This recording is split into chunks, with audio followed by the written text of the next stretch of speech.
Notes. It is a skill matchup. Alt power spike makes the matchup 7 out of 10. You can win wall Q and E. W has a 20-second CD and disappears with the moment the CD starts the moment it disappears. E has a 16-second cooldown, and once they're down, they'll allow you to stick on her without her getting passive. Yasuo has a Q range of 475, while Akali has 500. Fleet gives the ability to kite while sustaining her poke. Survives level 6. If you don't take Fleet, you can trade with Exhaust against a level 6. Trading her passive is always a bad trade, but you can willingly take a bad trade if you have like a health lead.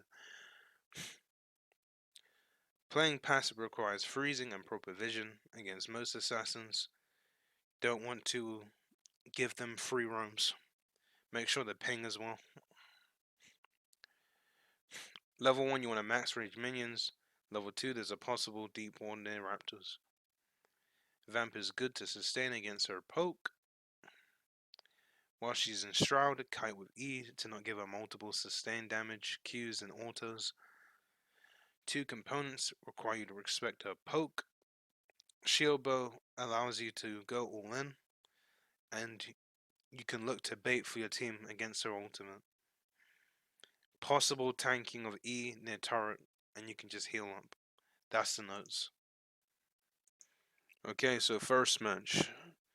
I'm going to be looking at a rank 1 Korean Yasuo player, Courtsy. Let's see how this goes.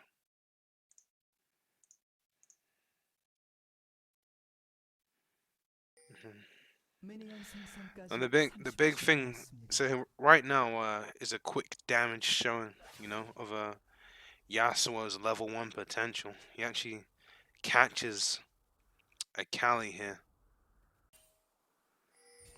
So let's see it in action. So a quick showing of Yasuo's level 1 damage potential. So this is with the new lethal tempo or something.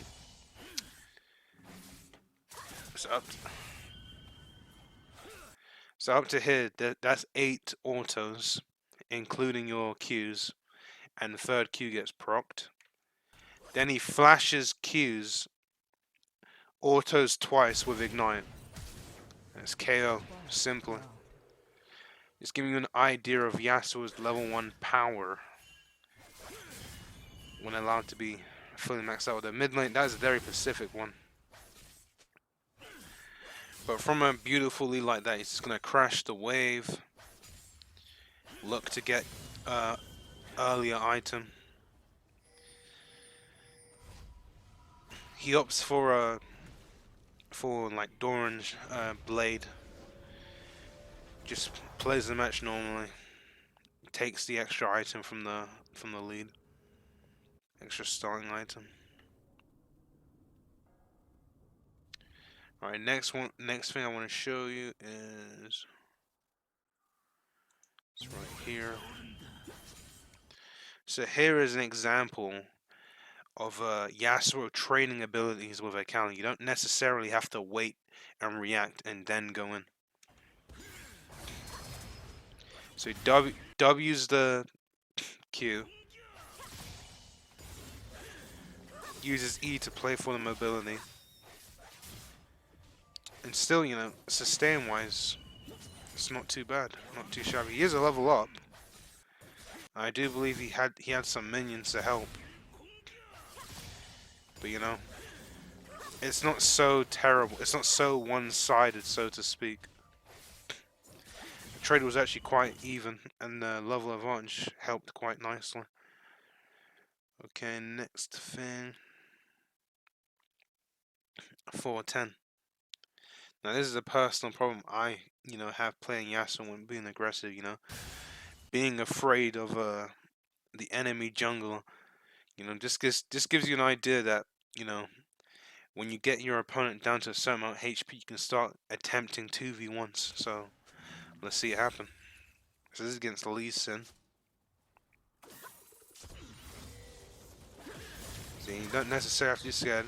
Saves the wind wall, kiting away from the melees, waiting for Lee Sin to use that Q, dodges the Q, and look, with lethal tempo you can out sustain damage even Lee Sin. And look, boom. And keep in mind as well, like, while he's trying to dodge, Lee Sin got like 2 auto advantage, while Yasuo is like being damaged. It's practically at half health.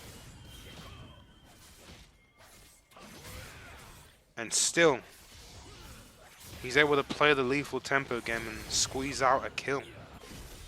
So, you know, it's a good showing of not always being scared of an enemy jungler necessarily. Especially when you have a wave like that. Okay, next thing. 720. Let's have a look.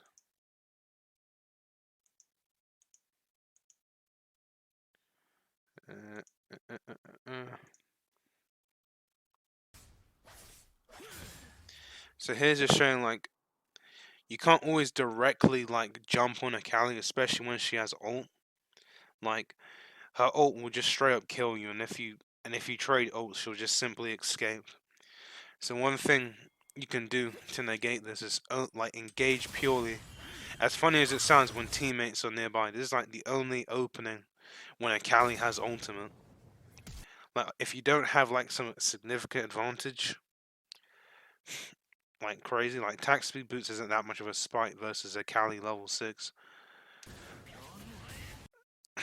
You know, you can play it slow, you can kite back, flash away, as long as you guarantee that ult and get help for your team. That's a beautiful one. So I think that's game 1. That's game 1. Okay, so Faker. Just want to see the amount of I mean how he pushes the first 2 waves. So let's see it.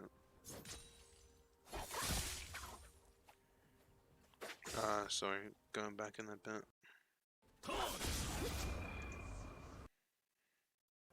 How he pushes the first 2 waves in the Akali matchup, or just in general. Not many can compete with Yasuo's wave clear, like melee range anyways. So he lands all 3 Qs on the melees. Then he does it again. Uses the threat of 3rd Q to collect the melees. Then Qs the backline. Doesn't want to push the wave too quick.